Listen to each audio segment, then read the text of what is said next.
Good morning, it's Barbara. It is not lovely outside. It's not very sunny, but I'm going out. Good morning, it's Barbara. Thank you for joining me for coffee. I have been gone a couple days and I have some very sad news. Laura passed away on Sunday night. She was incredibly ready. She was so ready. It was a relief knowing that she was not in pain at the end, and how ready she was. So Kim stayed with her. Kim was there when she passed. Dennis and I had gone periodically to give her a break, but Kim was there when her mom passed.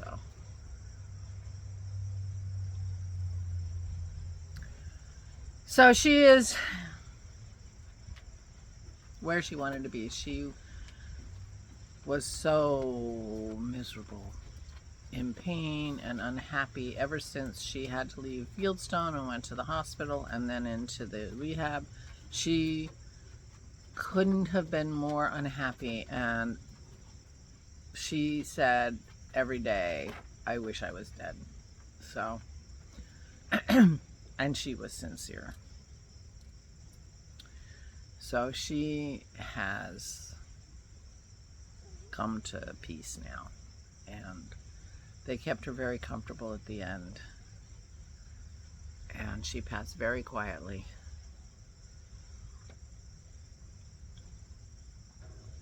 Just stopped breathing.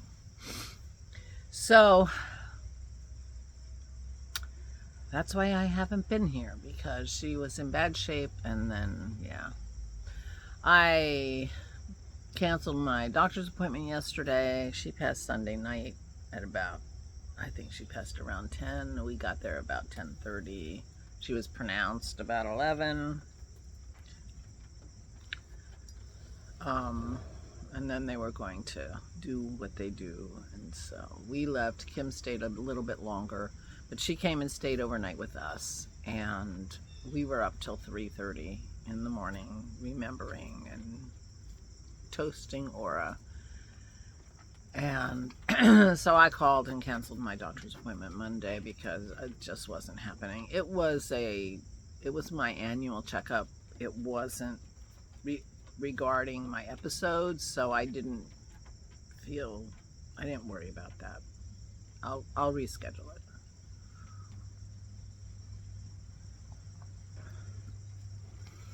So anyway,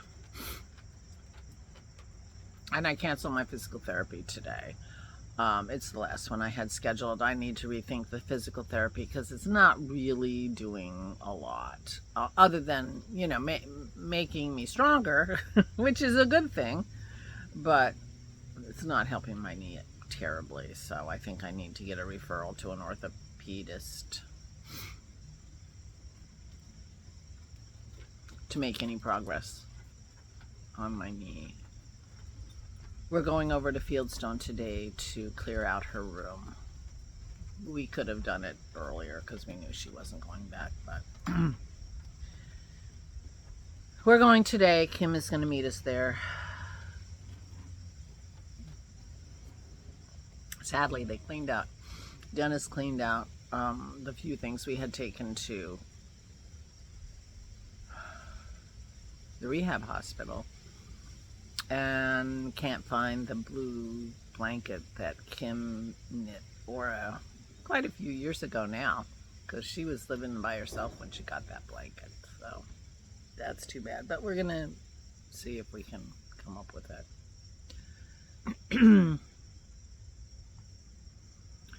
Meanwhile, we'll get all her stuff out of Fieldstone. It wasn't her furniture, and so it's just going to be some bins of decorations, pictures, clothes, things like that. Just wash all the clothes and give them to Goodwill.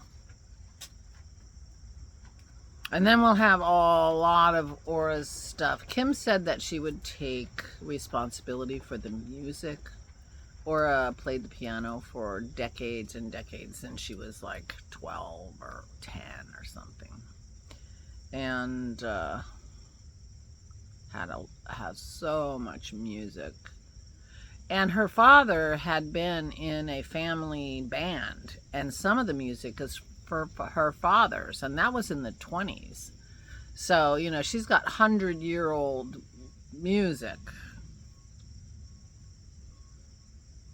And it feels like it should go, you know, like go to a music school or a college with a big music department with a music library. I don't know. It shouldn't be recycled, that's for sure. Although I do want to take a quick look in it because I'm not giving up the idea of me learning how to play the piano. She gave me the piano so I could learn how to play it, so.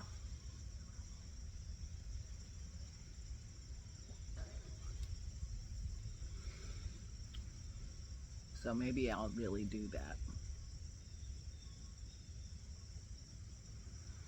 Vicky will be coming for the service. Her and her husband, I don't know that they'll stay here. I think probably not. David isn't a big fan of dogs. And we have a lot of dogs. And also, in the off chance that her or his brother and sister-in-law can come, they'll need to come here. But anyway, she'll be around, and, you know, we have a lot of things that were Aura's and things that her kids probably want to keep. So we'll talk about that. That'll be October 2nd. We've already made the arrangements. The Aura and Garland had already talked to, they had everything all set up. And Garland was in the service in World War II. And so he's buried at a military cemetery, and Aura will be buried with him there. So that'll be on October 2nd.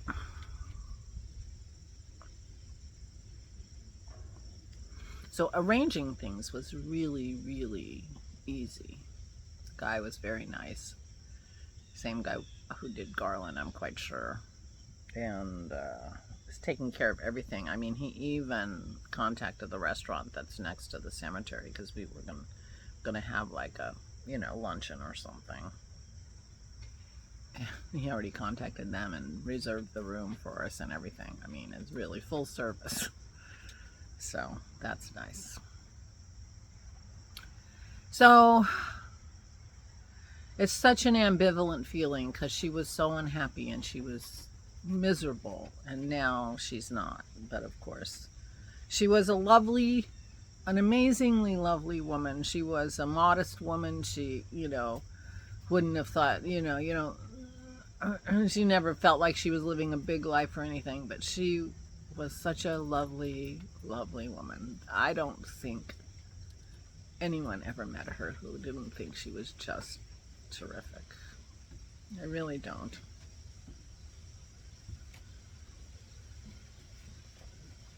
She kept her opinions to herself, interestingly, because she had I don't know if I should say this on the internet. She had a sister-in-law. Well, she had lots of sisters-in-law, but one in particular that I thought she was very friendly with and liked a lot.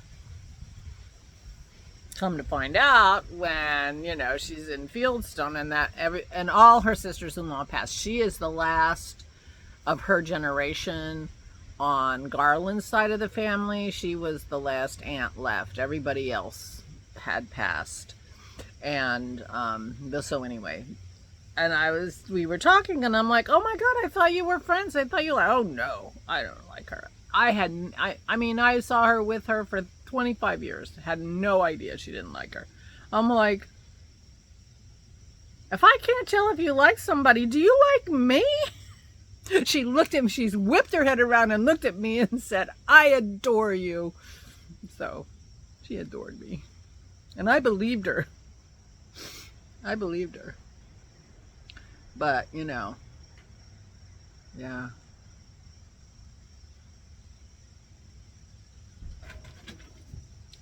Anyway, so at the end of an era, now on both for Dennis and for me, we're the oldest generation now. Whereas brother is still alive. He's not doing great, but he is still alive, and so I guess he's the end. He's the last one of that. He's significantly younger than her.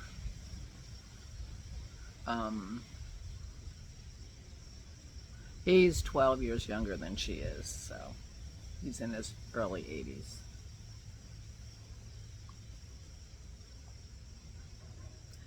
But, you know, thinking about our days, you know, woke up yesterday and it's like, okay, everything's different now because she's been pretty central in our lives. Well, she lived with, you know, us and in assisted living near us for the last 3 years.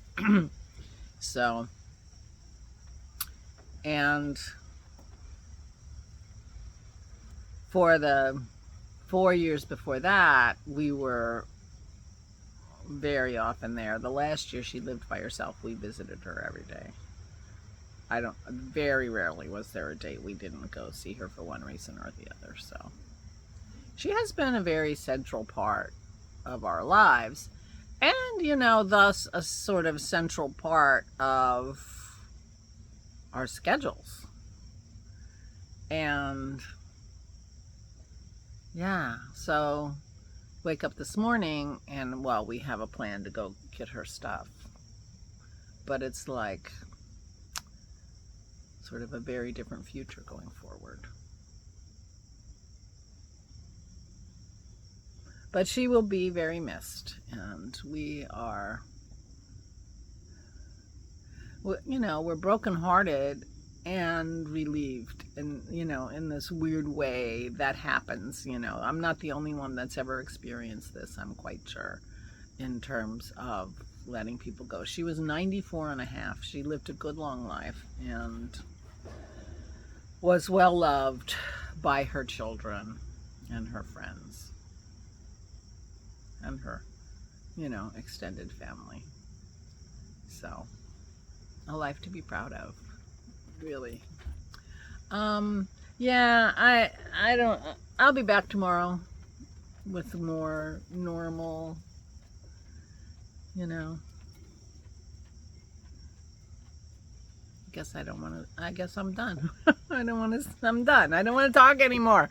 So I'm not going to. So thank you for all your good wishes for her. I really, really appreciate it. And she went peacefully and is in a better place. So please take good care of yourselves. Please, please, please stay safe and stay sane.